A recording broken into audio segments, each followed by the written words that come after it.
Hello tout le monde, aujourd'hui on va discuter avec Joy Riley Black, j'ai eu trop de mal à parler, excusez-moi, qui est une autrice que j'admire beaucoup, dont j'ai lu 3 livres, Mémoire de Tyrgod tome 1 et 2 et Merde, j'ai perdu le nom. Les nuits, nos étoiles, merde. Bon, elle nous en parlera mieux que moi manifestement, mais en tout cas c'est des livres que j'ai beaucoup appréciés. Et j'avais vraiment hâte de discuter avec elle de son processus créatif, de sa place sur les réseaux, de sa vision des maisons d'édition, etc. Donc je vais l'appeler de suite. Merci à toi de prendre le temps cet après-midi pour cet échange toutes les deux, j'espère que ça va. Bah ouais, ça va vachement bien, et toi? Ça va, ça va. Est-ce que du coup tu veux bien te présenter pour les gens qui ne te connaissent pas? C'est Joy Riley Black, je suis autrice auto-éditée et en édition traditionnelle. J'ai publié, je vais parler que des romans du coup qui sont toujours en vente, 2 romans en maison d'édition. Nos larmes sous la mer, qui est une romance lesbienne young adulte, et Le sablier de l'arbre sacré, qui est de la fantasy jeunesse. Et en auto-édition, j'ai Toutes ces autres nuits dans l'ombre, qui est un drame adulte. Voilà. Pour l'instant, Mémoire de Tyrgod, je le laisse de côté. Peut-être dans quelques mois, dans quelques années, j'y retournerai, mais pour l'instant, ce n'est pas au programme. Tu écris depuis longtemps toi du coup, parce que t'as quand même déjà 4 romans, c'est quand même plus, non 4. Alors, écrire, oui, depuis longtemps, depuis l'enfance, comme pas mal de personnes depuis l'enfance, mais j'écrivais surtout de la poésie et des nouvelles. Et la première fois que j'ai écrit un roman, ça a été 2018, ça a été Lament Lake, que j'ai renommé Toutes ces autres nuits dans l'ombre. Voilà, ça a été mon premier roman. Donc laisse-moi calculer, 26 ans, il me semble. À 26 ans, j'ai écrit mon premier roman. Trop bien, voilà. Trop classe. Et ton premier, t'as commencé toi par la maison d'édition ou t'as commencé par l'auto-édition du coup? J'ai commencé par l'auto-édition puisque Lament Lake, donc Toutes ces autres nuits dans l'ombre, je l'ai auto-édité. C'était mon premier roman. Et du coup, t'as découvert l'auto-édition comment? Parce que c'est pas le schéma le plus classique. Enfin, maintenant, si, ça se démocratise quand même pas mal, mais... Par Twitter, je me suis inscrite sur Twitter et j'ai rencontré des personnes. J'ai rencontré un pote à moi, du coup, qui est devenu donc un ami à moi, et qui venait d'auto-éditer un de ses romans. Trop bien. Et du coup, c'est comme ça que l'idée est venue. Et il m'a beaucoup aidé là-dedans, dans le cheminement, dans la publication, etc. Donc c'est comme ça que j'en suis arrivée à auto-éditer mon premier roman.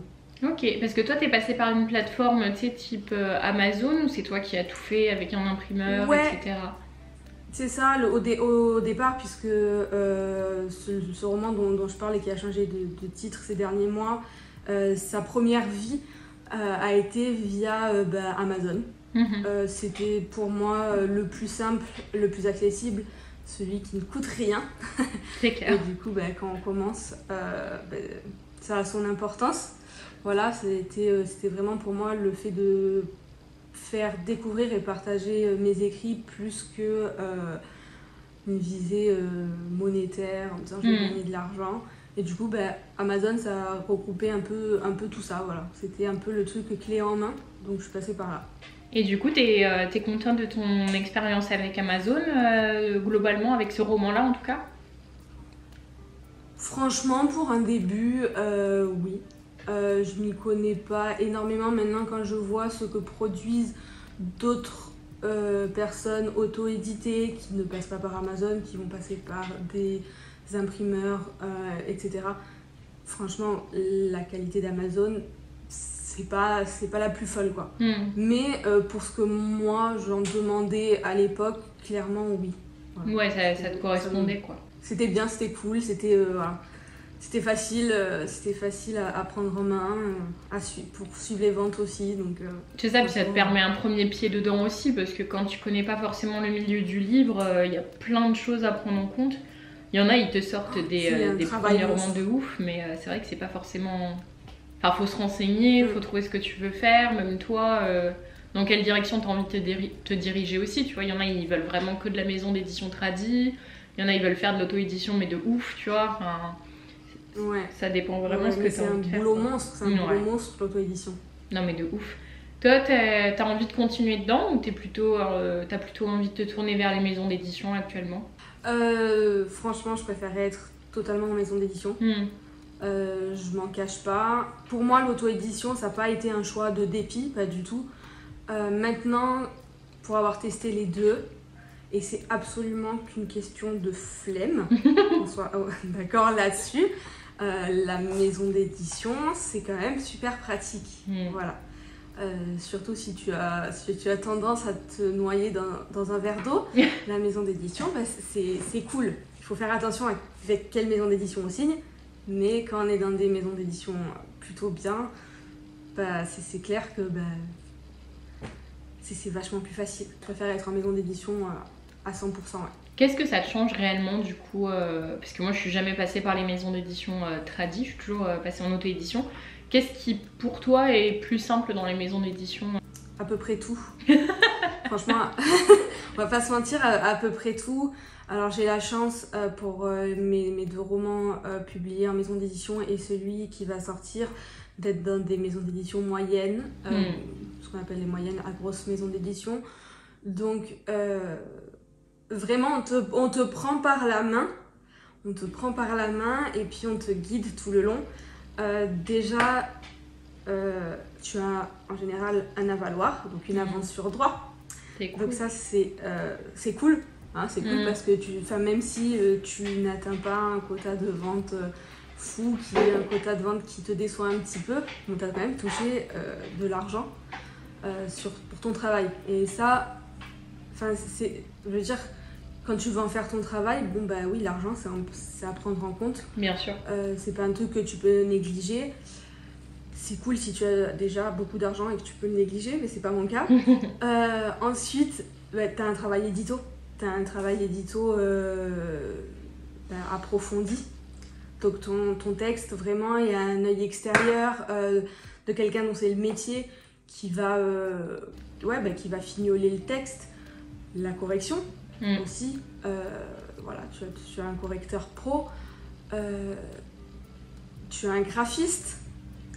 En fait, tu dois te soucier de rien du tout, juste dire, travailler avec ton éditeur ou ton éditrice, dire oui, non, la couverture me plaît pas, je changerai ci, je changerai ça. Et voilà. Ouais. C'est vachement plus... sur tous les aspects techniques, c'est vachement plus cool en fait. Parce que toi, tu as te soucier que de ton travail d'auteur. Oui, c'est ça. Au niveau charge mentale, ça t'en enlève quand même beaucoup. Parce que... Ouais, c'est les pieds sous la table. Je dis les pieds sous la table, mais non, parce que quand tu as les corrections édito, et que ton éditeur te renvoie 6 fois d'affilée ton texte que vous avez... Honnêtement, à la fin, tu n'en peux plus. Tu m'étonnes. Tu ne veux plus voir ton texte non plus. Mais ouais, t'as pas à tout gérer tout seul, t'as pas à te dire aïe aïe aïe les délais, est-ce que les prestataires, est-ce que ça va bien se passer, gérer un budget, enfin moi c'est des trucs qui me paniquent en fait, totalement.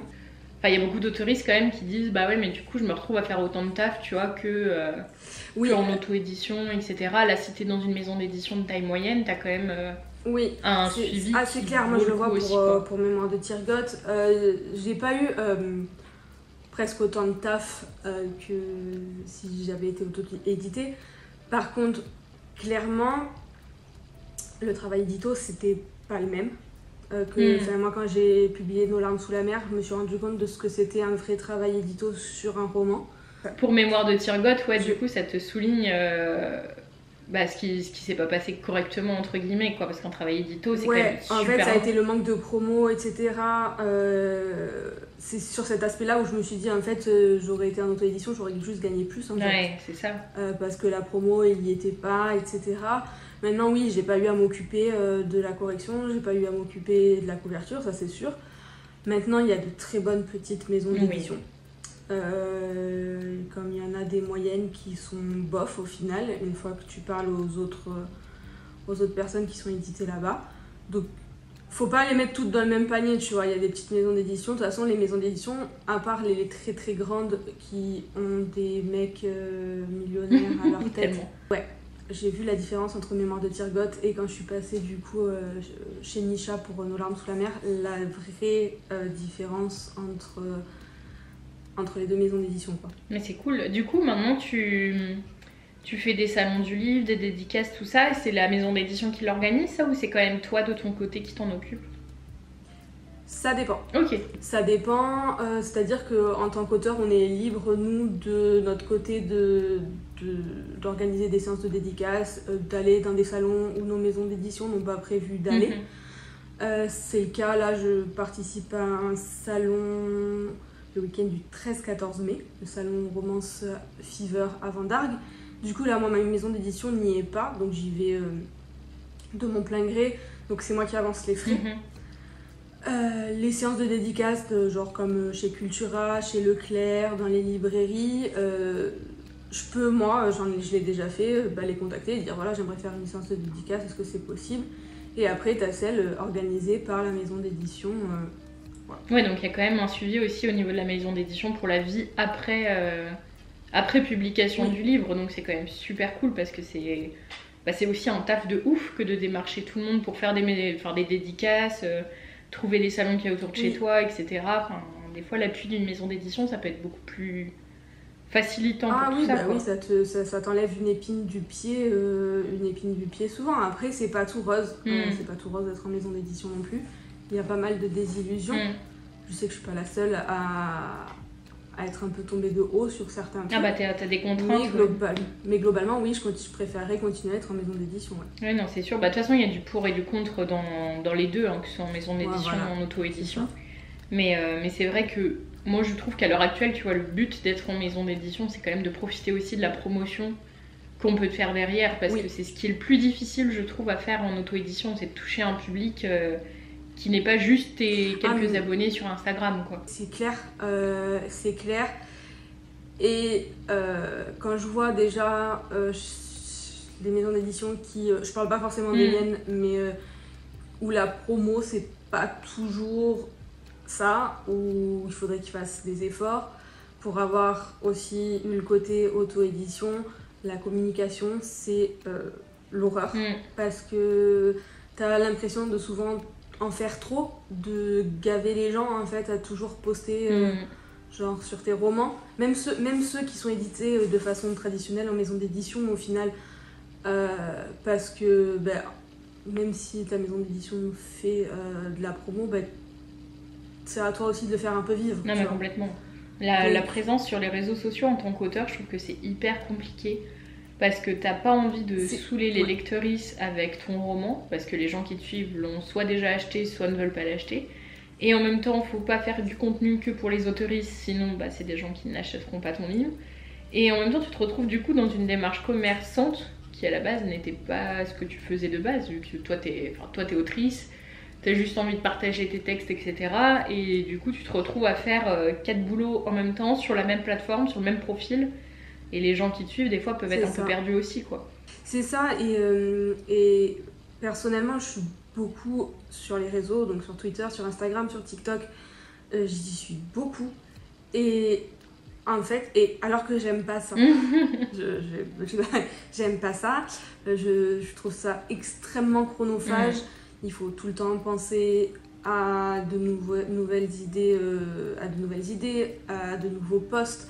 À voir, comme tu disais, le bon dosage entre je vais parler de mes romans en cours et de parler d'autres choses, parce que les gens, à force, ça va peut-être les saouler de toujours voir les mêmes images. Genre, je sais que moi, si on va me parler d'un bouquin et que je vois que ça tout le temps, en fait, le bouquin, au final, même s'il m'intéressait au début, t'as plus envie de l'acheter. Je suis là, ouais, non, en fait, c'est bon, ça m'a gavé, tu vois. Et vraiment, c'est quelque chose d'extrêmement frustrant, je pense, pour beaucoup d'auteurs et d'autrices. Je pense que c'est quelque chose d'extrêmement frustrant, les réseaux sociaux. Complètement. Parce qu'on se met une pression de dingue. on se met une pression de dingue, que ça soit pour la visibilité, le nombre de followers, pour le nombre de likes, pour que nos romans aient donc cette visibilité. Et je sais que perso, ça me... quand je dois créer des nouveaux posts, etc., le temps que ça me prend, pour le peu, en final, des fois, de visibilité, c'est une frustration énorme. Et du coup, là en ce mois-ci, là, j'ai décidé de prendre une pause et de prendre un peu du recul sur mes réseaux sociaux et de me concentrer sur l'écriture, parce que cette course à la visibilité, en fait, mentalement, psychologiquement, c'est lourd parfois. C'est très lourd parce que, en fait, tu te retrouves à avoir, moi ça m'arrive, mes posts qui ont le plus marché, ça va être des posts sur certaines lectures que j'ai pas aimées en plus. Alors que les posts sur ton travail en cours, ça fait 3 fois moins de likes. Bah oui, complètement. T'es là, bon, super, quoi.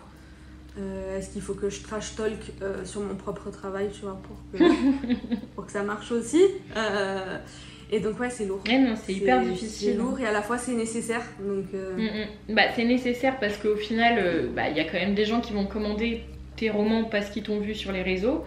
Mais au final, au niveau ratio, tu dois poster, je sais pas, moi, 40 TikTok avant qu'il y ait quelqu'un qui se dise « Ah bah tiens, finalement je m'attache un peu à cette meuf, j'ai envie de la soutenir, j'ai envie d'acheter son bouquin. » Et c'est hyper dur. Enfin, il y en a, ils marchent aussi beaucoup, tu vois, par exemple au service presse et tout, mais quand t'es en auto-édition, mais c'est une galère sans nom que de démarcher des gens qui ont envie de lire ton livre et en plus de laisser un avis dessus, et toi, ça te fait un financement encore en plus à avancer. Enfin, ça te donne une pression sur les réseaux qui est hyper difficile. Puis des fois, il y a des gens qui ont le même nombre d'abonnés que toi, ils vont vendre de ouf. Et toi, tu vends pas, et tu vas te dire putain, mais qu'est-ce que j'ai fait de travers? Pourquoi mes posts ils marchent pas? Pourquoi? Et tu remets en question ton travail, alors qu'au final, tu devrais juste, entre guillemets, te concentrer sur ton processus créatif, écrire tes bouquins, te faire kiffer, etc. Et au final, les réseaux sociaux, ça devient presque une contrainte à certains moments, plus qu'un plaisir aussi que tu prends à partager. Carrément, c'est devenu une contrainte. Et puis, je le vois avec toutes ces autres nuits dans l'ombre, et forcément, je sais pas, ça marche. Mes posts là-dessus marche beaucoup moins. Je sais pas si c'est parce que le roman est auto-édité, parce que je reprends un peu les mêmes formats que mes autres romans, quoi. Quand je fais des posts, tu vois, j'essaie d'avoir quand même genre un profil Instagram par exemple qui est assez cohérent, tu vois, qui part pas dans tous les sens, etc. Mais ouais, ces posts là c'est plus compliqué. Je pense que déjà il y a toujours, malheureusement, il y a toujours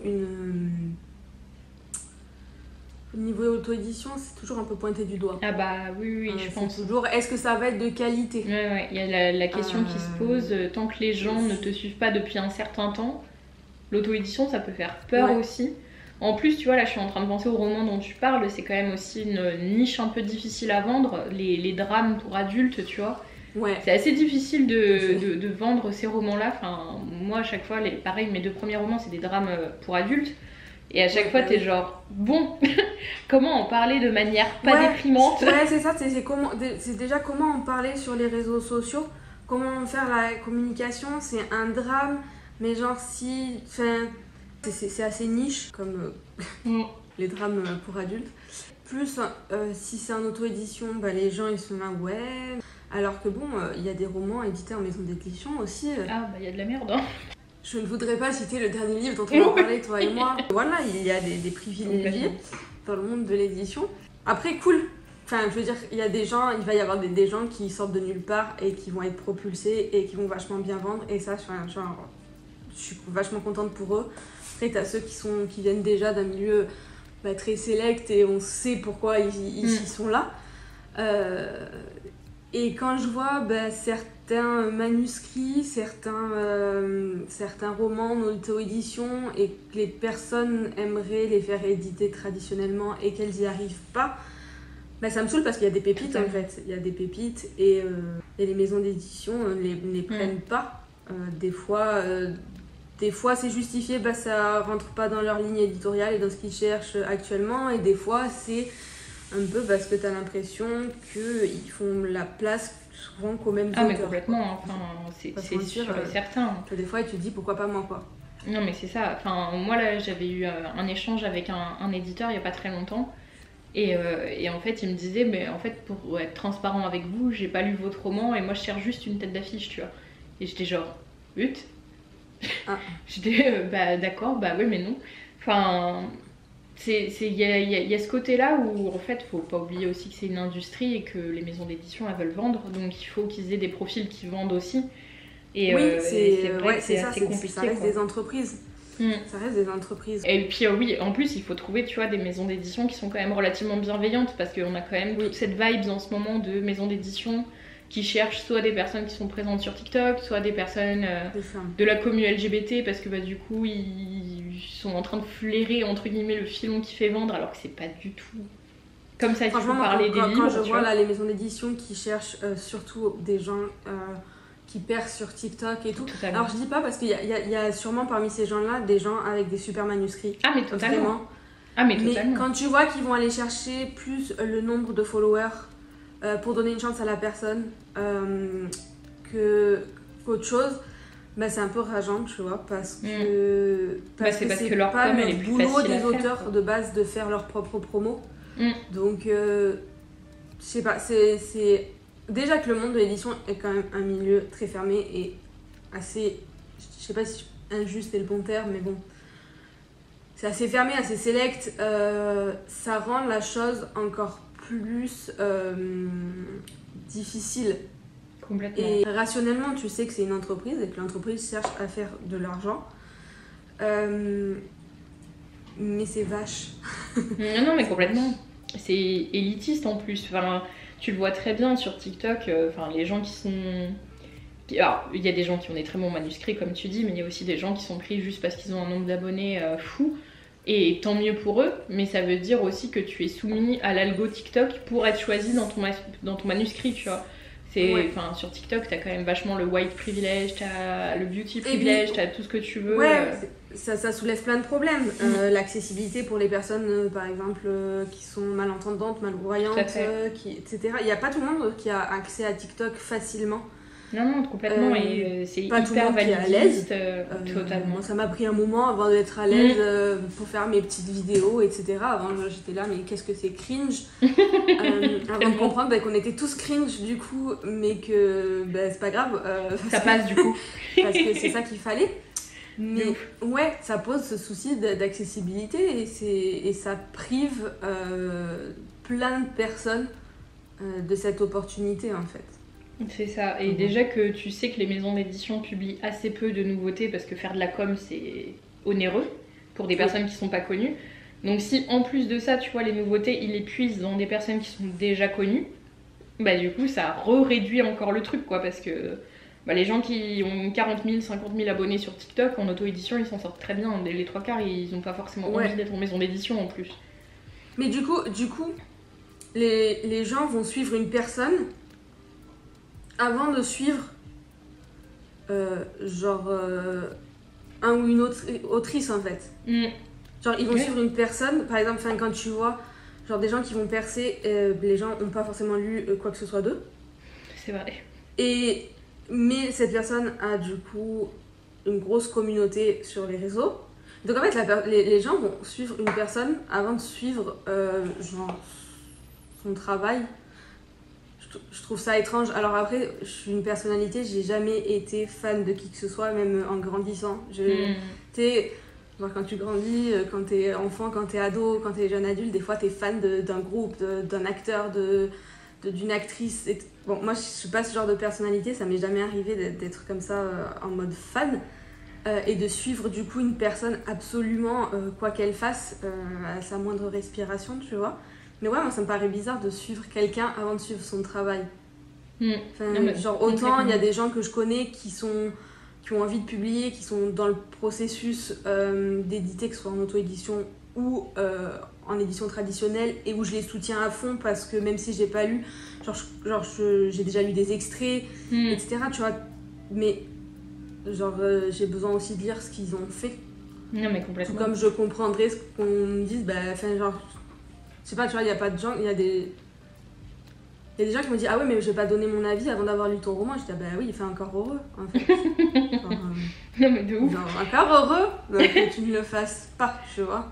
C'est ça, mais en même temps c'est hyper compliqué parce que avec la présence sur les réseaux, il y a aussi ce côté où tu peux plus dire que tu n'aimes plus une lecture non plus, tu vois, sans te faire tomber dessus.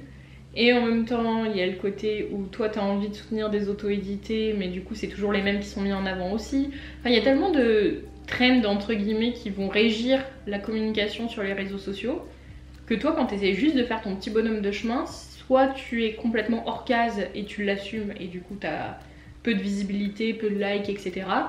Soit tu essaies de suivre les trends et tout et t'espères essayer de passer entre les mailles du filet pour pouvoir donner de la visibilité à ton livre. Et du coup je trouve que c'est un côté un peu cringe comme tu dis, tu vois, de chercher à faire de la com pour faire de la com si c'est pas naturel, tu vois, pour toi d'être sur les réseaux, c'est pas évident quoi d'avoir d'autres alternatives en fait que TikTok à l'heure actuelle ou Insta. Et encore Insta, je trouve que ça devient de plus en plus difficile de faire visibiliser ses posts. Donc il y a tous ces côtés-là où moi je trouve en ce moment, tu vois, sur les réseaux, je suis un peu perdue, tu vois.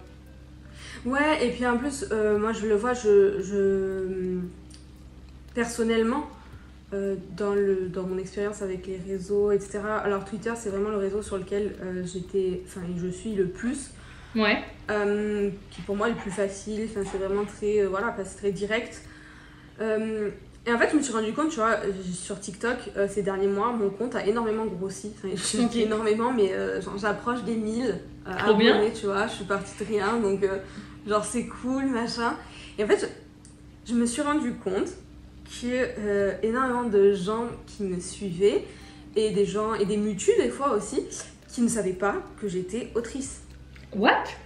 Et en fait, qui pensaient, voilà, je fais partie de la commu littéraire, je fais des reviews sur les romans, je fais genre les petites trends, les trucs comme ça.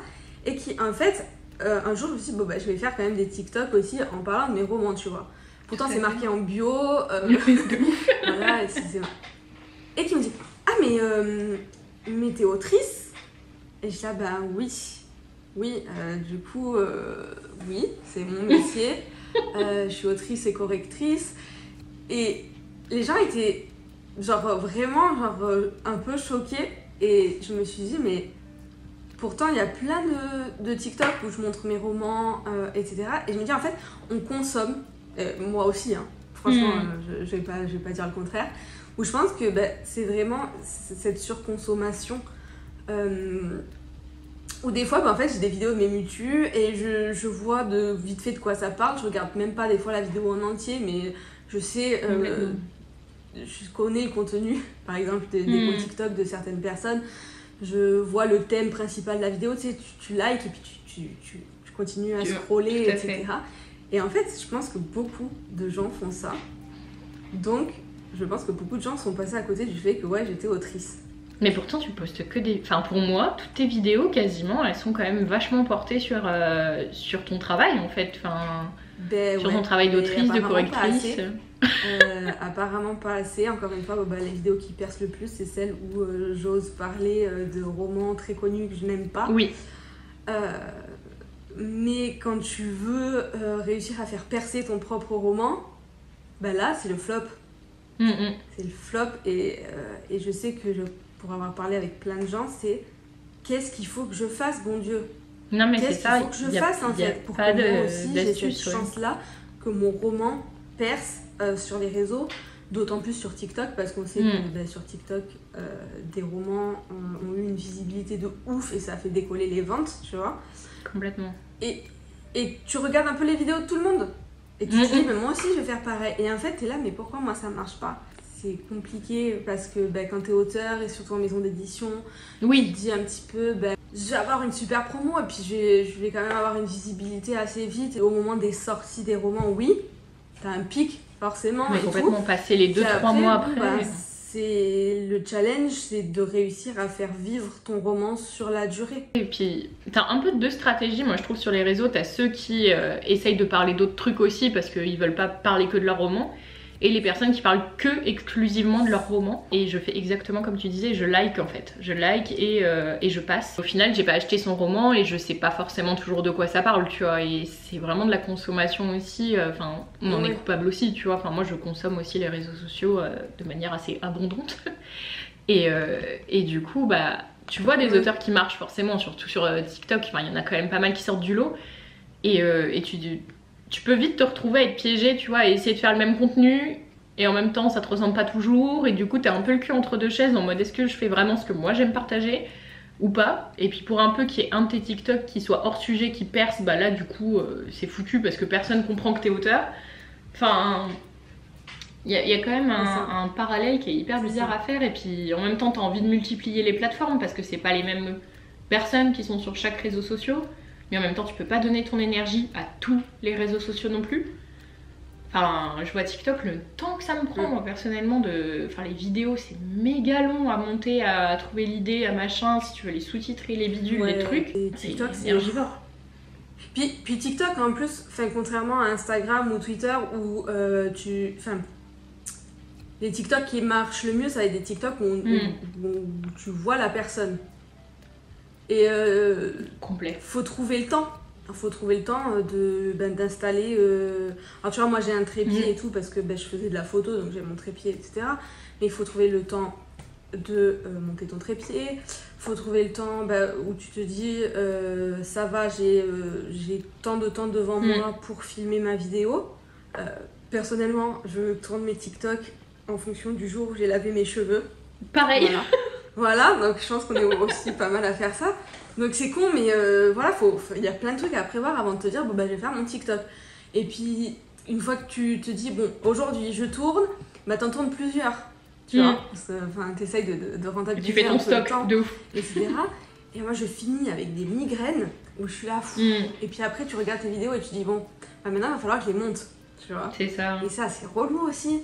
Et alors qu'Instagram, à la limite, tu fais des posts écrits, tu vois, donc même si ça prend du temps pour faire des trucs sympas, pas trop bourré de fautes si possible, machin, t'as pas te montrer, forcément. C'est vrai.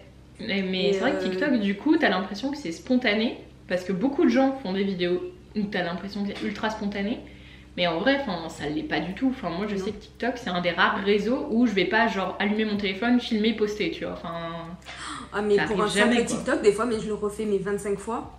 Parce que là, j'ai pas l'air naturel, mais dans un sens, c'est pas naturel. Tu viens d'allumer ton téléphone et te préparer à parler. Et donc, forcément, c'est pas naturel, tu vois. Et c'est long. C'est long et c'est du temps perdu dans l'écriture, en fait. C'est ça. Parce que toi, là, en ce moment, du coup, t'as envie de donner plus de temps à ton écriture, plus qu'à la communication, enfin, entre guillemets. Ouais, en fait, comment dire, cette pression des réseaux, plus des choses personnelles, la fatigue, etc. Du coup, j'étais très fatiguée mentalement, t'en peux plus. Les réseaux, t'as toujours, tu te prends en pleine tronche des trucs que t'as pas forcément envie de voir. Je pense qu'on est tous pareils, il y a des moments où... toi, t'as l'impression de pas assez avancer et tu vois les autres avancer et du coup, t'es là, pourquoi pas moi, tu vois, ça te met une pression encore plus. Et en fait, c'était une grosse combinaison de tout ça. Et en fait, du coup, j'écrivais quasiment plus ces derniers temps. C'était très très compliqué pour moi d'écrire, sachant que je suis complètement chaotique dans mon processus d'écriture. Et je me suis dit, je vais faire cette pause. Et au final, au bout de quelques jours de pause des réseaux sociaux, j'ai retrouvé l'envie, et du coup j'étais moins fatiguée aussi, j'ai retrouvé cette envie d'écrire. Et je me suis dit, en fait, le mois d'avril, même si de temps en temps, tu vois, sur Instagram, j'ai vite fait voir s'il n'y a pas quelqu'un qui m'a envoyé un message ou quoi. Mis à part ça, j'y vais pas, pareil sur Twitter. Et en fait, je me suis dit, le mois d'avril, je vais faire cette pause. Et je vais en profiter que ça tombe en même temps que le camp nano. Et je vais me faire mon petit camp nano, mais à ma sauce. C'est-à-dire que je me mets pas de pression pour atteindre les 50 000 mots. Mon objectif d'avril, c'est vraiment de retrouver ce plaisir d'écrire et d'écrire en fait tous les jours. C'est vraiment l'objectif, c'est écrire tous les jours, même si c'est 50 mots, c'est 50 mots. Non, mais retrouver cette régularité en fait et cette sérénité dans l'écriture. Parce que je me retrouvais devant mon ordinateur à l'ouvrir, à le fermer, à l'ouvrir, à le fermer, à regarder mon document et à m'arracher les cheveux en me disant mais putain t'es capable de rien du tout en fait, t'es plus capable d'écrire. Et j'étais là mais j'écrirai plus jamais en fait parce que j'y arrive plus, je regarde mes documents, j'ai vite fait des idées mais j'arrive pas à les mettre comme il faut. Et vraiment c'était une panique, une frustration, une colère envers moi-même de me dire en fait ma carrière d'autrice est finie. Ah ouais, t'en étais arrivée à ce niveau-là en fait. Et je me suis rendu compte qu'il y avait beaucoup, bon, il y a la fatigue personnelle, mais beaucoup le fait de se comparer aux autres sur les réseaux, etc. Et en fait, ça me bloquait énormément. Et, mais c'est ouf que ça t'impacte autant. Depuis quelques semaines, j'écris tous les jours et je reprends du plaisir à écrire. Trop bien. Ouais, parce qu'il y a ça aussi, moi c'était l'été dernier, tu vois, j'étais tombée un peu là-dedans aussi, tu vois, où tu te dis j'écris, mais j'écris pour faire un vlog, j'écris, tu vois, pour faire un tweet ou je ne sais quoi. Et du coup, tu trouves plus du tout de plaisir dans ton processus créatif, alors que normalement c'est le moment le plus kiffant, le premier jet, celui où tu mets toutes tes idées en place, où tu crées tes personnages, où tu vois où ça t'amène et tout, et t'es censé vraiment kiffer en tant qu'auteur ce moment-là. Et c'est fou que... Tu vois, moi ça me fait réfléchir aussi parce que c'est vrai que la comparaison, elle est presque inévitable, tu vois. Enfin, là je voyais, j'ai mute les stories de Yelena il y a peu de temps parce que je suis grave contente pour elle, tu vois, qu'elle sorte son roman, qu'il soit publié par Hachette et tout. Enfin, c'est trop cool. Ouais. Mais par contre, tu vois, voir quotidiennement des stories, littéralement une success story, tu vois, et c'était hyper violent au final parce que toi t'es là genre... Bon moi je retourne écrire mon truc que personne ne voudra lire parce que c'est nul, alors qu'en fait ça n'a rien à voir. Moi je suis une vraie cheerleader, c'est-à-dire que genre quand il y a des gens que j'apprécie qui réussissent, que ce soit dans l'auto-édition parce qu'ils ont voulu être dans l'auto-édition, que ce soit auprès de maisons d'édition, genre je suis trop genre la pop-home girl, je suis trop en mode je soutiens tout le monde. Et genre j'en étais arrivée là dernièrement où voir les autres réussir alors que toi en fait c'est un cercle vicieux. Et de voir ces stories de gens qui ont le droit et qui sont parfaitement en droit de partager le bonheur que c'est de réussir dans leur vie d'artiste. Mais moi j'étais là, ok, je suis pas en état actuellement de le voir, donc je prends le recul. Même si ça fait peur parce que tu dis moins de présence, c'est-à-dire je vais perdre des followers, je vais perdre, tu vois. Tout à fait, ouais. Il y a plein de trucs comme ça. Et les gens qui me disent, il y a plein de gens qui me disent oui, mais il faut que tu écrives pour le plaisir d'écrire. Le problème, c'est que je suis d'accord. Je suis d'accord, arrive un moment quand t'en fais ton métier, tu peux pas écrire que pour le plaisir d'écrire non plus. Certes, il faut écrire des trucs que tu aimes, mais le problème, c'est que aussi, plus ou moins inconsciemment, tu te dis qu'est-ce qui fait vendre en ce moment. Ah bah oui. Quelles sont les tendances. T'as ton loyer à payer quand même. Et tu te dis mais putain mais moi je suis pas du tout en train de travailler sur un projet comme ça. Genre mon projet il est complètement à l'opposé de ce qui se vend actuellement. Et ce qu'ils ont actuellement j'ai pas forcément envie de l'écrire, tu vois. Et en fait complètement. T'essayes de concilier les deux.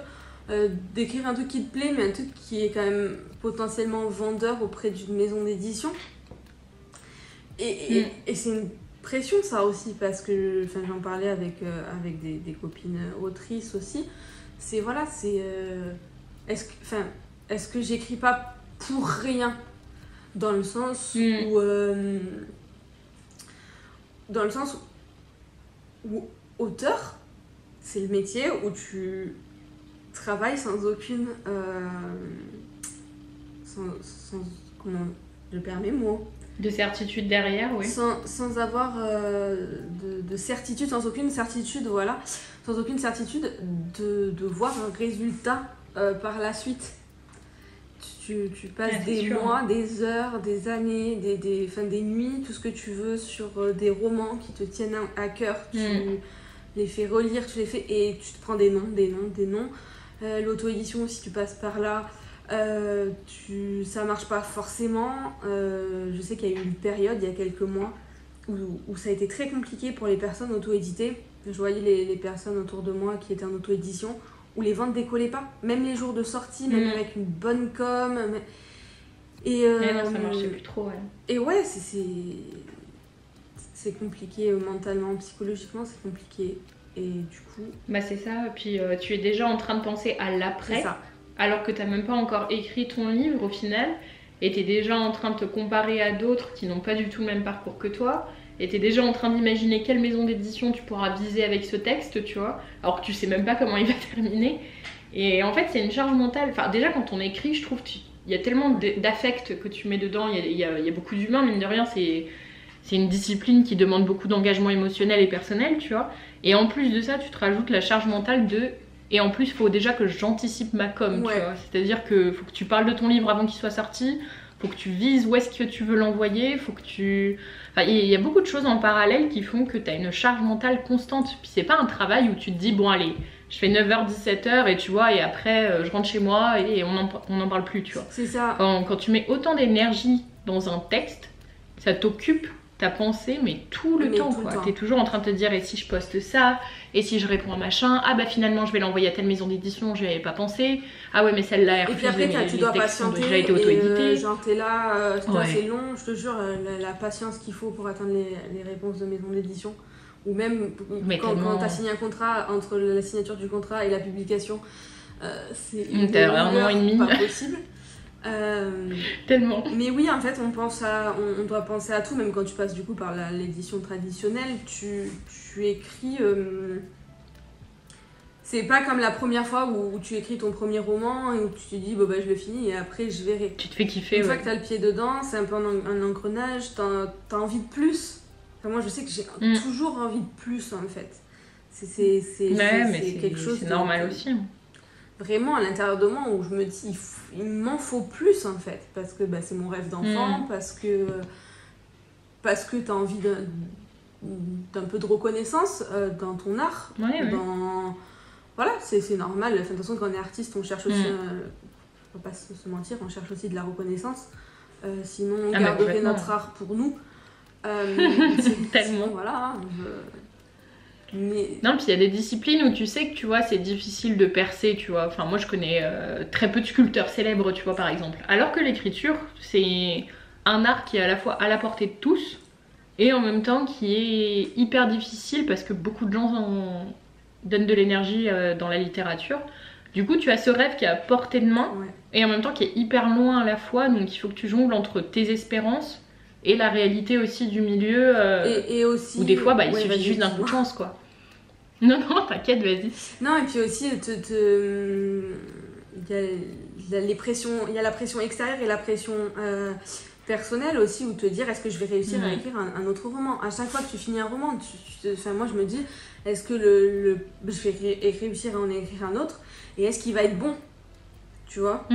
Est-ce qu'il va être bon au-delà de trouver une maison d'édition, etc., c'est est-ce qu'il va être apprécié, est-ce que je vais pas écrire ne serait-ce qu'apprécié par moi, est-ce que ça va pas être genre je vais pas partir complètement dans tous les sens et ça va donner certains romans mais pas ouf. C'est énormément de questionnements et je crois que c'est un de mes derniers posts sur Instagram avant d'avoir fait ma pause là, c'est je crois que c'est être auteurice, ah mais ça va, c'est facile. Non, parce que contrairement à d'autres boulots où tu peux rentrer chez toi et après tu oublies le boulot, tu penses constamment, tu perds vite en fait. Complètement, puis c'est pas ton métier aussi, enfin tu vois, moi je sais pas toi mais moi j'ai pas de formation dans la com, dans le commerce, dans tout ça. Enfin, déjà il y a ça aussi, tu vois, t'apprends un nouveau métier sur le tas. J'ai travaillé en maison d'édition, pour autant j'arrive pas du tout à mettre mon livre en maison d'édition. Enfin tu vois, il y a plein de trucs où même si t'as les clés, des fois il suffit aussi juste d'avoir de la chance et ça tu peux pas avoir la main mise dessus. T'as beau essayer de taffer toutes les heures possibles et inimaginables, des fois ça suffira juste pas. Ah mais le facteur chance enfin il y a comment dire, une prédisposition à l'écriture, ce que les gens appellent le talent. Il y a beaucoup de travail de la part des auteurices, et ensuite tu as le facteur chance. Chance dans le fait d'être sélectionné par une maison d'édition. Parce que c'est pas parce que ton manuscrit est pas sélectionné qu'il est nul, c'est juste qu'il a tapé dans l'œil d'un éditeur, sachant que les éditeurs, ce sont des personnes avec leur propre sensibilité.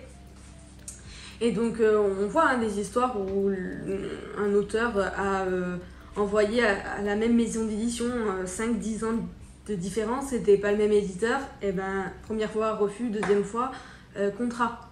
Donc Non, mais complètement. il y a ce facteur chance, et puis après il y a le facteur chance comment le public le reçoit.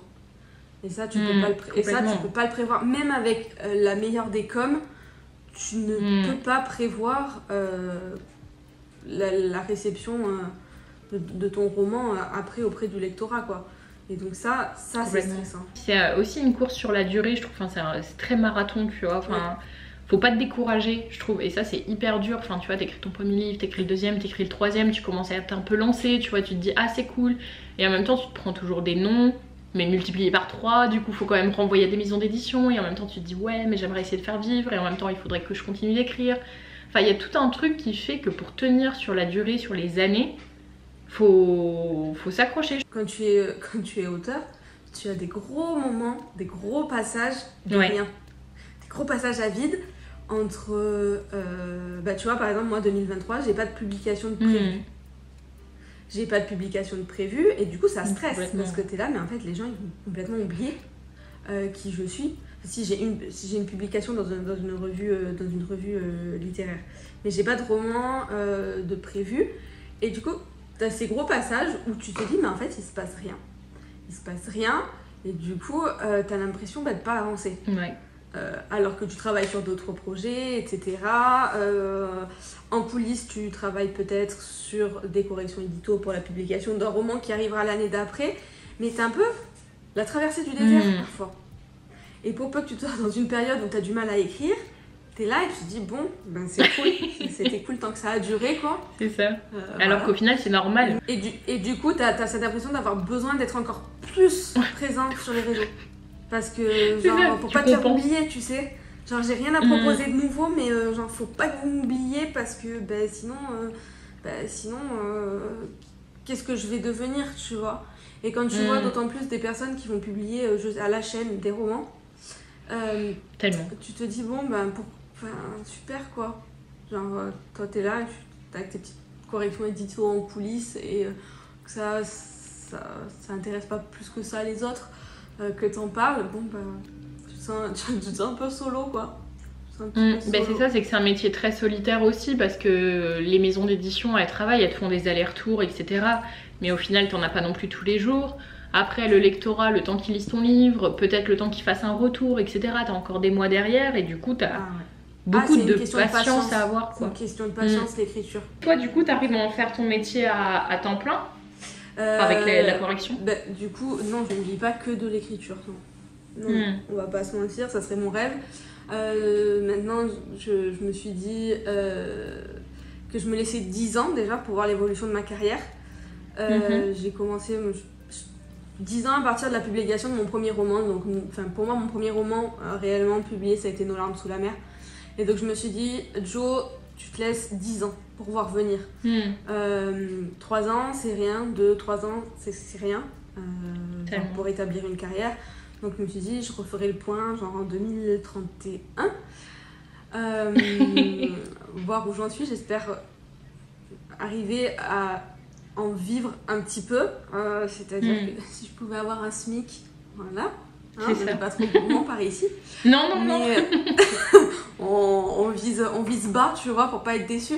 Mais pour l'instant, non, vivre que de l'écriture, c'est pas le cas. J'ai toujours pas eu mes droits d'auteur, mon relevé de droits d'auteur pour mon roman jeunesse, vers juin. Donc en plus, les relevés de droits d'auteur, c'est très long pour les avoir d'une année sur l'autre. Donc en général, on était payé une fois par an. Donc en plus, c'est compliqué quand t'es payé qu'une fois par an.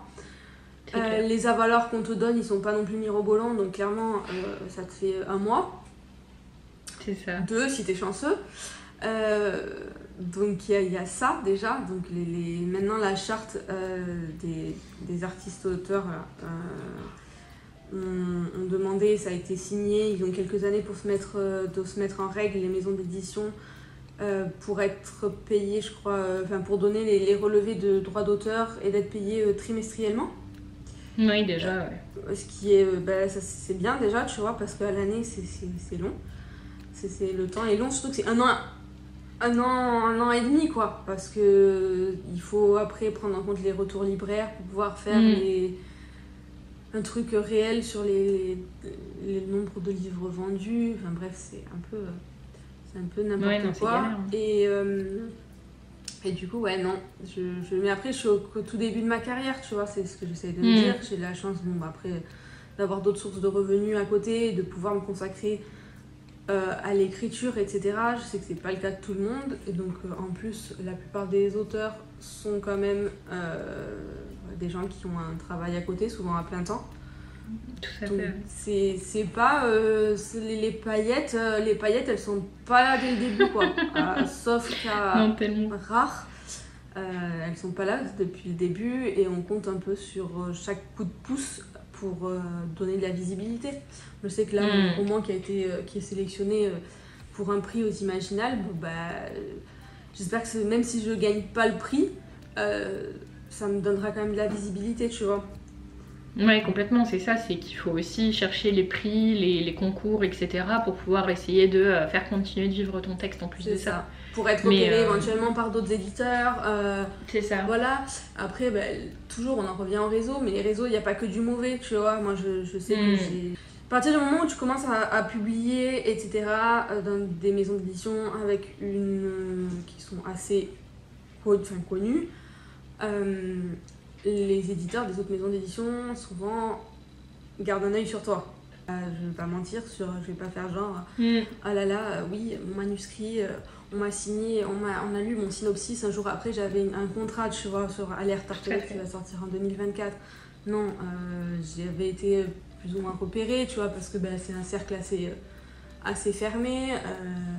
Ça m'a ouvert des opportunités. Ah ouais, trop bien. Pour signer un contrat pour Alerte Tartelett. Moi, j'ai signé Alerte Tartelett. Mon roman n'était pas terminé. C'est vachement cool. C'est une autre étape encore dans la carrière d'une autrice. Tu vois, c'est vraiment une nouvelle étape. Mais il faut pas tout mettre là-dessus, quoi. Ouais, c'est ça. Il faut pas tout mettre là-dessus. Et à la fois, ouais, c'est compliqué parce que tu dis ça pourrait faire basculer ma vie, en fait. Tellement. C'est ça, c'est les réseaux, quoi. Encore, tu vois. C'est le propre des réseaux, c'est que tu vois tellement de gens qui percent de nulle part presque, que tu te dis pourquoi pas moi, et ça t'ouvre aussi un espoir qui est assez dur à ravaler quand ça se passe pas, en fait. Je trouve. C'est dur d'étouffer la flamme. C'est ça. Moi aussi, c'est peut-être mon tour. Complètement.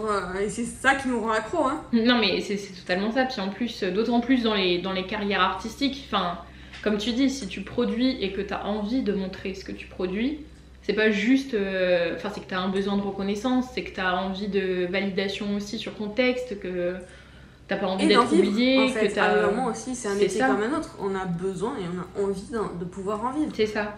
D'arrêter de manger des pâtes, s'il vous plaît. Genre, je sais pas, il y a trop de gens encore qui voient genre, le fait d'être auteur comme genre un passe-temps ou comme c'est une passion donc t'as pas besoin d'en vivre. Ouais, mais. À un moment, j'ai besoin de manger moi aussi. C'est ça. C'est un petit peu long quand même d'écrire un livre.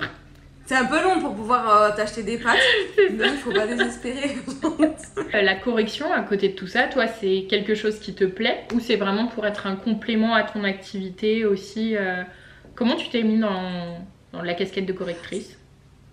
Ça me plaît. Ça te plaît? Ça, c'est sûr. Trop bien. Ça me plaît. Maintenant,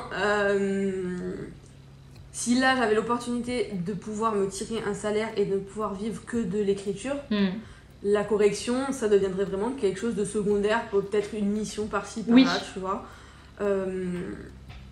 Maintenant, oui, j'aime ça. Ça a été une reconversion.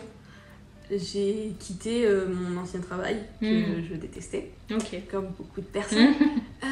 Et en fait, j'étais là, mais qu'est-ce que je vais faire, en fait? Qu'est-ce que je vais faire un peu de ma vie, voilà. Et je me suis dit, en fait, tu sais, j'avais...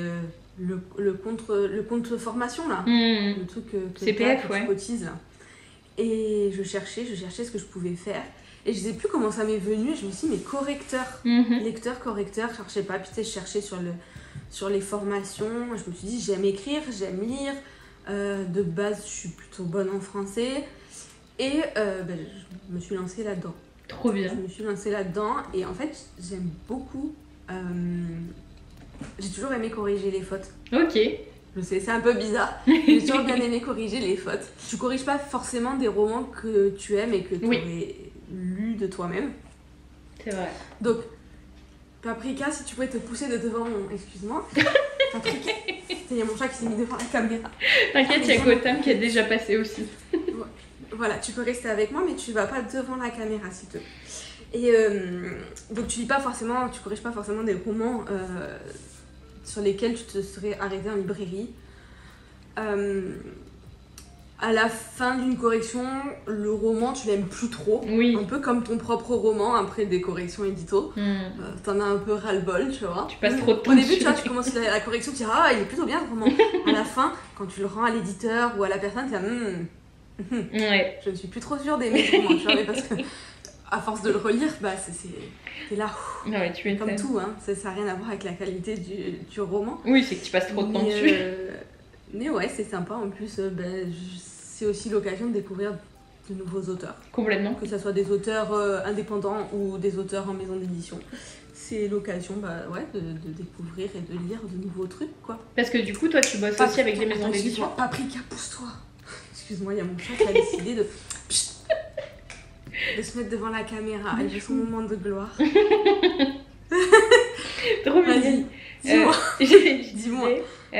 Du coup, tu bosses aussi avec des maisons d'édition ? Ouais, je bosse pour des maisons d'édition. Du coup, c'est cool parce que elles te demandent un peu quels sont tes genres favoris, enfin, certaines. Te demandent quels sont tes genres favoris pour pas privilégier en fait les romans de ces catégories-là, quoi. Parce que c'est important de s'éclater aussi quand tu bosses. Beaucoup t'offrent le roman. Ok, top. À la sortie, enfin un peu avant la sortie, donc c'est cool. Moi j'ai ma petite étagère avec mes romans, que ce soit des auteurs indépendants ou de maisons d'édition. Et je chéris ces romans, c'est cool. Franchement, la première fois où j'ai ouvert un roman d'une maison d'édition, parce que ma première correction a été pour une maison d'édition. Ok. Et que tu ouvres et que tu vois ton nom dedans, ça fait quelque chose quand même. Bah oui, complètement. Parce que du coup, les maisons d'édition, c'est toi qui les as démarchées pour travailler pour elles ? Non, alors c'est la première maison d'édition, celle avec qui je bosse le plus, c'est eux qui m'ont démarché. Ok, d'accord. Du coup, ça a été un peu la surprise. Voilà, c'est eux qui m'ont démarché. Et du coup, c'est cool parce que c'est une maison d'édition que j'aime bien. Trop bien. Via ton Insta, du coup ? Par mail. Ah oui, ok. Par mail. Après le truc, c'est que forcément, dans ma bio Insta, etc., il y a mon adresse mail de correctrice. Oui, tout à fait, ouais. Donc non, c'était une surprise plutôt cool quand j'ai vu ce mail à l'époque dans ma boîte mail et que j'étais là, oh. Trop bien. Et en fait, au début, j'étais là, je l'ai regardé, j'étais là, est-ce que c'est un vrai mail ou est-ce que c'est une arnaque? Genre, est-ce que c'est vraiment quelqu'un qui veut que je bosse et tout? Parce qu'en plus, c'est quand même une bonne maison d'édition. C'est une bonne maison d'édition, donc en fait, j'étais surprise et pouvoir travailler sur leur roman, sachant qu'en plus, j'aime beaucoup leur catalogue. Trop bien. C'était super cool. Aïe, excuse-moi, il y a encore pas mon chat qui... T'inquiète, la mienne n'arrête pas de passer devant aussi, j'essaye de... Non mais de pas pallier. Mais en plus, attends, elle essaye de m'attaquer. Ouais, non, c'est cool parce que en plus, c'est une maison d'édition sérieuse qui... Trop bien. Paye en temps et en heure. Ah, trop bien. Les éditeuristes avec qui je suis en contact sont vachement sympas. Donc c'est cool parce que l'ambiance de travail, du coup, est sympa. Mais c'est trop bien parce que du coup, t'as vraiment réussi ta reconversion pro. Ça complète vraiment ce que tu aimes faire avec l'écriture. Ça commence encore, tu vois, enfin... J'aimerais bien avoir plus de clients, etc. Mais quand tu es indépendant et que ça fait pas longtemps que tu as commencé ton activité, ça prend un peu de temps pour agrandir ta clientèle, quoi. Oui, et puis ça c'est normal entre guillemets, mais au moins c'est cool déjà que tu travailles pour une maison d'édition, tu sais que tu peux avoir des manuscrits de manière un peu régulière aussi, quoi. Ouais, voilà. Puis vraiment, ouais, j'aime bien bosser avec les maisons d'édition. Enfin, ça dépend lesquelles, parce qu'il y a des maisons d'édition que j'avais démarchées, et puis quand ils te disent, oui, nous, on paye tant pour un roman t'es là, ouais, non, alors je n'ai pas envie de me faire exploiter. Non, mais c'est ça, merci d'arrêter de me sous-payer. Cool, c'est toute une aventure. Enfin, des fois, je remets tous mes choix en question. Je suis là, pourquoi j'ai choisi d'être indépendante, pourquoi j'ai choisi d'être autrice, pourquoi non, mais c'est je n'ai pas choisi la facilité, tu sais. Non, mais et à la fois, c'est là, est-ce que je suis prête à renoncer? Est-ce que tu vois, il y a des moments où tu dis, c'est bon, j'abandonne, j'arrête. Et au final, tu es là et tu dis, bah oui, mais non. Non. Non, je peux pas parce qu'il me manquerait un truc en fait. C'est ça, quand ça devient une passion en plus de ça. Enfin, moi, des fois, je fais des petits jobs, tu vois, justement, parce que je peux pas vivre de ma plume, donc je fais des petits jobs alimentaires qui pourraient me plaire en plus, tu vois, sur le papier. Et à chaque fois, je me dis, bah ouais, non, en fait, moi, j'aime bien être toute la journée devant mon ordi à lire, à relire, à écrire, à tout ça, parce que c'est vraiment ce que j'aime faire au final, quoi. Mais par contre, il faut réfléchir avant de faire de sa passion un travail. Totalement. On n'y réfléchit pas assez. Et du coup, les désillusions sont encore plus fortes. La frustration aussi. Et des fois, t'es là, mais en fait, est-ce que j'ai complètement bousillé ma passion, en fait, en essayant d'en faire un truc pro? Puisque tu enlèves cette petite flamme des fois où voilà, tu te mets tellement la pression, etc. Donc il faut bien réfléchir avant de se dire est-ce que j'en fais mon métier? Est-ce que j'essaye d'en faire mon métier? J'en parlais avec Eva Oberlune qui disait que justement elle voulait pas que l'écriture devienne son métier parce que pour elle justement ce serait une pression que de se dire tu vois c'est ce que t'écris qui devient ton gagne-pain. Que c'est sur ce que tu écris, enfin c'est une pression trop grande en fait de dire que tes écrits c'est ce qui va te permettre de manger. Ouais. Et elle a préféré volontairement tu vois garder un taf à côté quitte à me prendre plus de temps pour l'écriture etc. Ah mais je peux complètement comprendre. C'est vrai que ça correspond pas à tout le monde quoi. Quelque chose où t'as aucune certitude. C'est ça, jamais. T'es toujours dans le flou, tu sais ça peut s'arrêter à tout moment, c'est très volatile. Il y a de la remise en question tout le temps, enfin ça t'attaque toi aussi en tant que personne, tu vois, quand tu rates, c'est pas genre juste tiens, c'est parce que j'ai raté ma L2 ou quelque chose comme ça d'anglais parce que il me manque un peu de pratique ou il faut que je refasse une formation ou autre. Là, tu pourras faire toutes les formations du monde. Ça, c'est pas gage de réussite dans ta carrière professionnelle, quoi. Donc il y a aussi ça, c'est que ça t'attaque toi sur ce que t'écris, tes valeurs. Beaucoup de choses, donc ça peut être hyper violent aussi. C'est ça, ça peut être violent donc, et c'est quelque chose que je dis aux gens, c'est réfléchissez bien si vous voulez réellement en faire quelque chose de professionnel, possiblement à plein temps, parce que c'est pas tout rose, que des fois vous serez là, j'ai plus du tout envie de pratiquer ma passion. Ça éteindra un peu l'étincelle qui est en vous, mais à la fois je me verrai pas faire autre chose. Je me verrai pas faire autre chose parce que je sais pas ce que j'ai d'autre en fait. Je sais pas ce que j'ai d'autre, c'est mon rêve de gamine, vraiment en fait. Quand j'étais gamine, comme je disais, enfin vraiment depuis toujours le seul métier que je me vois réellement faire, c'est être autrice en fait. Et du coup, quand t'es dans des moments où t'as envie de baisser les bras et t'es là et tu te dis mais en fait j'ai quoi d'autre?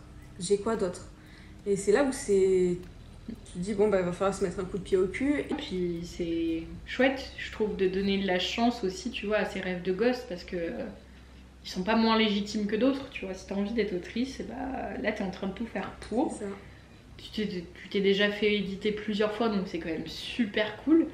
Et si t'as envie d'y donner de l'énergie, certes, ça peut être énergivore aussi émotionnellement, mais c'est cool de justement donner du temps, de la place à ces rêves-là aussi, et pas te dire toute ta vie, tiens, j'aurais voulu être autrice ou autre. Là, au moins, tu sais que à minima, t'auras essayé, tu te seras fait kiffer pendant quelques années. Au début, je me suis dit, c'est pas grave, tu vois, quand j'ai publié mon premier roman, je me suis dit, c'est bon, t'as réalisé ton rêve de gamine. Genre, non, tu pourrais t'arrêter là. Il y a toujours et en fait, c'est mort. Une fois que t'as le pied dedans, t'as le pied dedans. Et tu t'es jamais mise, toi, sur Wattpad? Si, Nos larmes sous la mer, j'avais commencé sur Wattpad. Alors Wattpad, moi je l'utilisais que pour lire, occasionnellement parce que j'ai du mal à lire sur écran. Et en fait, je venais de finir d'écrire, je crois, Mémoire de Tirgot. Et je suis chaotique dans mon écriture, j'écris dans tous les genres et je me dis putain, je vais me faire un challenge, je vais écrire une romance, j'en ai jamais écrit, c'est même pas le truc que je lis, donc allons-y. Et pour me motiver à écrire, je me dis je vais le poster sur Wattpad, tu vois, mais genre vraiment juste pour me dire, pour me donner en fait un planning et pour me donner un peu des deadlines et des trucs comme ça. Et au final, il a plutôt bien marché sur Wattpad. Et ouais, trop bien. Je l'avais pas posté du tout en entier et je l'avais fini entre temps et je l'avais envoyé à des maisons d'édition. Et du coup, j'avais eu la réponse de Nisha. Et je suis très très contente d'avoir pu bosser avec l'éditrice avec qui j'ai bossé sur ce roman-là. Vraiment, parce que c'est une personne adorable, très professionnelle et que pour cette première expérience, vraie expérience éditoriale, franchement, je pouvais pas rêver d'une meilleure éditrice. Est-ce que tu veux conclure du coup en présentant tes ouvrages actuels que tu as ? Oui, et du coup, mes romans actuellement en maison d'édition, il y a Nos larmes sous la mer, chez Nisha, etc., qui, comme je le disais tout à l'heure, est une romance young adulte, lesbienne. Pour moi, c'est un peu au-delà de la romance pure et dure, parce qu'en fait, c'est pas tellement les codes de la romance comme on les attend. C'est l'histoire de Linda, qui a perdu sa meilleure amie, qui est décédée, et qui doit faire face à sa santé mentale un peu sur le déclin, quoi. Elle doit gérer son anxiété, sa dépression, le deuil.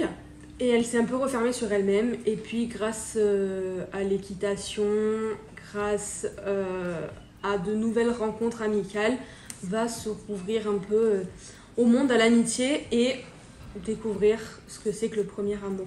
Et le deuxième, c'est celui-ci, qui est Le sablier de l'arbre sacré. C'est chez Gulfstream Editor, celui-là. C'est du roman fantasy. C'est jeunesse, c'est la catégorie 9-12 ans. Il est illustré. Trop bien. Une petite illustration en même temps à la caméra. Il est illustré magnifiquement. Voilà, je dis pas ça parce que c'est le mien, mais parce que l'illustratrice Floriane Verne a fait un travail superbe, que ce soit sur la couverture comme sur les illustrations intérieures. Et donc, en fait, ça parle de quêtes, de magie, de dryades et de dragons. Alexandria, elle vit sur l'île de White. C'est une île britannique. Et elle adore les romans de science-fiction, de fantasy, de fantastique. Elle adore les séries aussi comme ça, c'est sa passion. Jusqu'au jour où elle est propulsée dans le monde magique. Elle est retrouvée dans le monde magique avec ses deux meilleures amies. Et Alexandria, c'est un peu une anti-héroïne. Elle est grosse. Faire du sport et se taper des heures de randonnée, c'est pas son kiff, mais elle va devoir le faire. C'est une râleuse, mais entourée de ses amis et des dryades, elle va devoir sauver le monde magique. Voilà. Allez. Et c'est un roman, c'est mon premier roman jeunesse. J'en avais jamais écrit auparavant et je me suis découvert une passion pour le genre. Trop bien. Voilà, du coup, Alerte Tartelette sort en 2024 chez Scrineo. C'est aussi un roman jeunesse et c'est vraiment trop cool d'écrire des romans pour les enfants et de se dire que potentiellement on donne envie, on fait découvrir la lecture à des gamins qui n'aimaient pas forcément ça. On donne envie de continuer à lire à des gamins qui aiment ça. Et c'est super cool parce qu'il n'y a pas les mêmes barrières que quand on écrit pour un lectorat plus âgé. Il n'y a pas les mêmes barrières, on peut s'éclater sur plein d'autres choses. Et ouais, c'est vachement cool et je suis très très fière de ce roman. C'est celui-là qui du coup est sélectionné pour le prix Imaginal des écoliers. Voilà. Ah yes, félicitations. C'est trop cool que tu écrives sur plein de genres différents. Je trouve ça super chouette parce que ça te permet de découvrir plein de choses, plein de formes différentes. C'est vraiment, je peux pas me cantonner à un seul genre. Alors, il paraîtrait que ça dessert, ça peut desservir puisqu'en général les gens aiment bien retrouver l'auteur dans la même dans le même Suivre genre la même littéraire. personne, ouais. Malheureusement, Tout à fait. pour continuer à m'amuser dans mon écriture, j'ai besoin d'écrire dans tous les genres. Et je pense que ça, je changerai pas là-dessus, quoi, c'est sûr.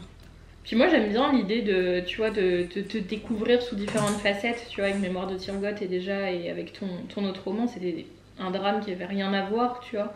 Et de savoir que t'écris aussi des romans jeunesse, je trouve ça super cool. Ta romance, c'est une des premières qui me fait de l'œil, alors que j'ai jamais lu de romance de ma vie. Et je me dis, tiens, j'aimerais bien l'acheter parce que, justement, du fait que je sache que j'aime bien ton écriture, je trouve que ça donne envie aussi aux lecteuristes, tu vois, de sortir de leur zone de confort aussi et de découvrir des nouveaux univers. Donc, ouais, j'espère que ouais, c'est peut-être un frein, que tu vois, mais... ça se fait dans ce sens-là, du coup, que mon écriture, si elle leur a plu, voilà, donne envie de lire, même si c'est dans des genres différents. Moi je trouve ça hyper cool, l'idée que tu puisses proposer tout un petit panel justement de romans différents. Ça donne envie de te découvrir dans ces différents univers aussi, donc merci. Moi je trouve que c'est cool. Merci. Merci à toi en tout cas d'avoir pris le temps. Merci à toi. Merci cet après-midi pour d'avoir bien discuter. voulu m'écouter. Mais c'était cool de voir ton expérience aussi là-dessus, même de parler des réseaux sociaux, parce que mine de rien c'est très central dans notre activité au final. Donc je suis contente qu'on ait pu parler là-dessus, qu'on ait pu parler des maisons d'édition et tout, donc merci beaucoup à toi d'avoir pris le temps avec plaisir pour tout ça. Avec plaisir, tout le plaisir était pour moi et peut-être à une prochaine fois. Et j'ai passé un super moment. Donc merci.